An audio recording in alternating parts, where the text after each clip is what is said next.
Ukraine's NATO-led allies have announced deliveries of advanced air defense weapons to Kyiv after a spate of Russian missile strikes.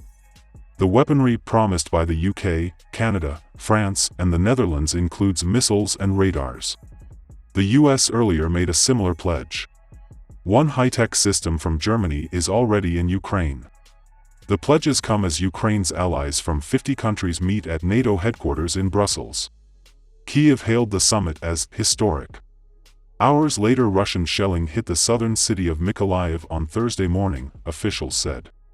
The city's mayor Oleksandr Senkevich said the city was massively shelled at around 1 o'clock local time, 2300 hours Greenwich Mean Time. A 5-story residential building was hit, the upper 2 floors were completely destroyed, the rest under rubble. Rescuers are working on the site, he said. It has been a particularly intense week in Ukraine. On Monday and Tuesday, it saw some of its heaviest Russian bombardment in months when more than 100 missiles were launched, hitting energy infrastructure and other non-military targets including a children's playground. At least 19 people were killed on the first day of the strikes, which included hitting central Kyiv. Russian President Vladimir Putin says the missile strikes were retaliation for an attack on a key bridge linking Russia and Crimea, Ukraine's southern peninsula annexed by Moscow in 2014. Russia says Saturday's blast was organized by Ukraine's intelligence agency, a claim rubbished by Kyiv. The UK will donate air defense missiles, as well as hundreds of aerial drones to support Ukraine's information gathering and logistics capabilities. It will also provide 18 howitzer artillery guns in addition to the 64 already delivered. Russia's latest indiscriminate strikes on civilian areas in Ukraine warrant further support to those seeking to defend their nation, said Defense Secretary Ben Wallace. These weapons will help Ukraine defend its skies from attacks and strengthen their overall missile defense. Speaking after the Brussels meeting on Wednesday, U.S. Defense Secretary Lloyd Austin said, "We're going to do everything we can to make sure that Ukrainians, have what's required to be effective." French President Emmanuel Macron said Paris would supply air defense systems to Ukraine.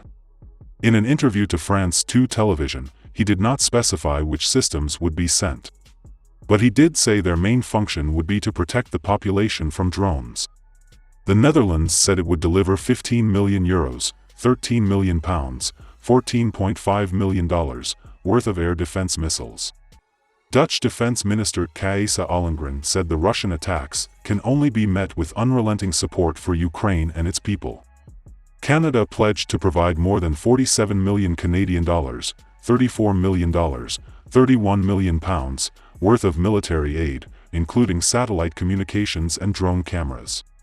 Meanwhile, Ukraine's military announced earlier on Wednesday that the first of several state-of-the-art Iris-T SLM has been delivered from Germany to Ukraine. It said the air defense system would help protect the country against terror. President Zelensky has for months been asking Ukraine's allies to provide air defense systems to create an air shield for Ukraine. In his video address late on Wednesday, the Ukrainian leader said, "The more audacious and cruel Russian terror becomes, the more obvious it is to the world that helping Ukraine to protect the sky is one of the most important humanitarian tasks for Europe of our time. I believe that we will cope with this task," he added. Russia has repeatedly warned Ukraine's allies against supplying advanced weaponry to Kyiv, stressing this would make them participants of the war that Mr. Putin began on February 24. The West has accused Moscow of nuclear saber-rattling, following a string of Russian military defeats on the battlefield. The United Nations General Assembly has voted overwhelmingly to condemn Russia's attempts to annex 4 regions of Ukraine. The resolution was supported by 143 countries, while 35 states, including China and India, abstained. As well as Russia, 4 countries rejected the vote, namely Belarus, North Korea, Syria, and Nicaragua. Although symbolic, it was the highest number of votes against Russia since the invasion.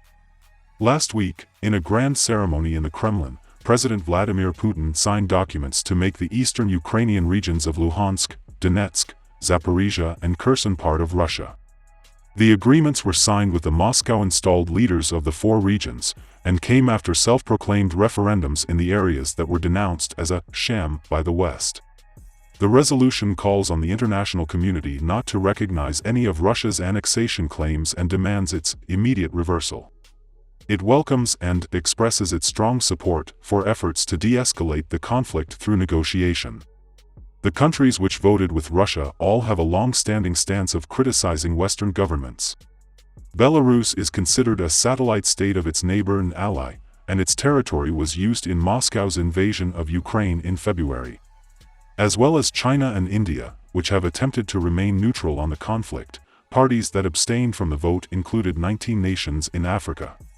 Many African countries have avoided taking sides in the war, which has been seen as a reflection of efforts to maintain long-standing trade ties or of historic non-alignment policies. 3 of 4 states that were visited by Russian Foreign Minister Sergei Lavrov in July, Congo-Brazzaville, Ethiopia, and Uganda, chose to abstain. Meanwhile, all 4 nations that featured on a recent trip by Ukraine's own foreign minister, Ghana, Ivory Coast, Kenya, and Senegal, voted at the UN to condemn Russia. Dmytro Kuleba made his tour in an apparent effort to counter Russian influence in Africa, although he cut short his visit after major Ukrainian cities came under missile fire on Monday. Ukraine's President Volodymyr Zelensky said he was grateful to the countries that did support the resolution.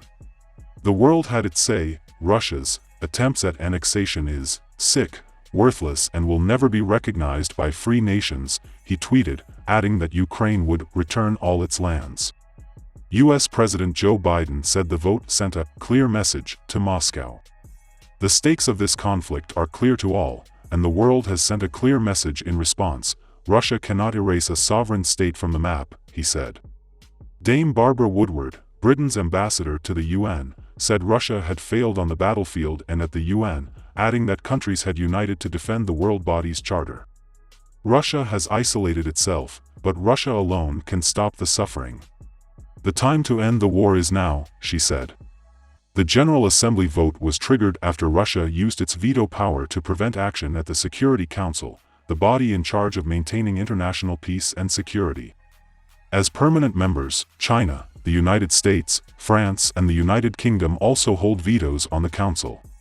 There have been calls for Russia to be stripped of its veto power after the Ukraine invasion. Russia says it has arrested 8 people in connection with Saturday's dramatic explosion on the Kerch Strait Bridge in Crimea. The bridge links Russia to Crimea, illegally annexed by Moscow in 2014. The damage was seen as a symbolic blow to President Putin, who opened the bridge in 2018. We still don't know what caused the blast. Russia was quick to suggest it was a truck bomb, and named the owner and driver of the vehicle. Now, its FSB security service says 8 arrests have been made, 5 of those held were Russians, while the others were Ukrainian and Armenian.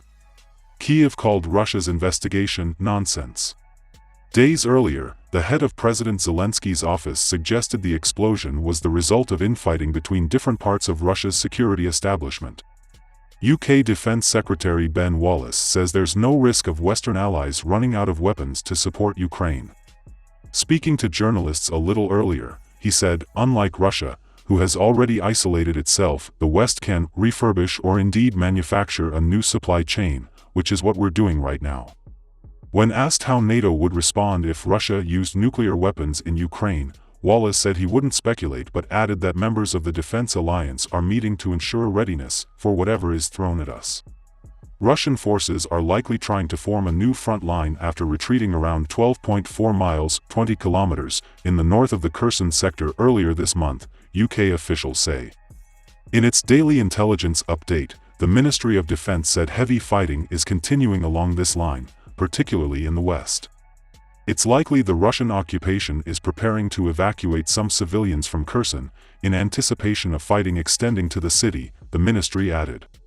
The Kherson region is among 4 areas which Russian President Vladimir Putin declared to be part of Russia, following so-called referendums denounced as fraudulent by Kyiv and its Western allies.